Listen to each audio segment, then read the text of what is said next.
So let's begin by jumping over to the browser and scrolling up to Structure, Views, and Add New View. We're going to call this Blog Homepage, and we are going to show content of type blog entry. We're going to leave sorted by newest first because that makes sense. And this time we're actually going to be creating a page instead of a block. Woo! For the page title, I'm going to put Geeky Grumbler Blog. And for the path, we'll go ahead and use blog.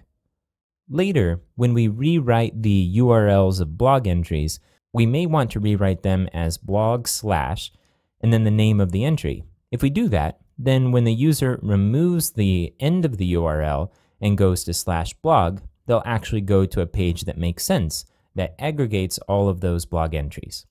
Okay, for the display format, we'll leave it as an unformatted list. We're going to select fields. We already decided we're going to go with fields this time. For items to display, let's go ahead and put 2 so we can see the pager in action. As we go live with the site, we'll probably change this to 10 or 20. We'll leave Use a Pager checked. For Create a Menu Link, we do want to create a menu link for this page eventually. If we go back to the mockup and scroll up to the top, you see we have a link to the blog and to reviews. So it makes sense while we're here to go ahead and create this menu entry as well.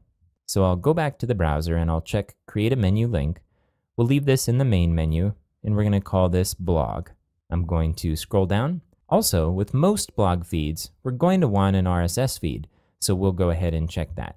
If you're not familiar with what an RSS feed is, the idea is that it's a structure that takes various posts on a site and pulls them together in a list. Because that structure is a basic protocol that's used on many sites out there, then somebody can use an RSS feed aggregator in order to pull feeds from multiple sites into a single reader. So Google Reader is one example of that. If you haven't played with it, you might want to take a look. For the feed path, we'll keep this a little simpler and we'll call it blog.xml. We'll leave the feed row style at content for now, and we may come back to this later to manipulate it further. And we'll scroll down. We don't want to create a block at this point, so let's click Continue and Edit.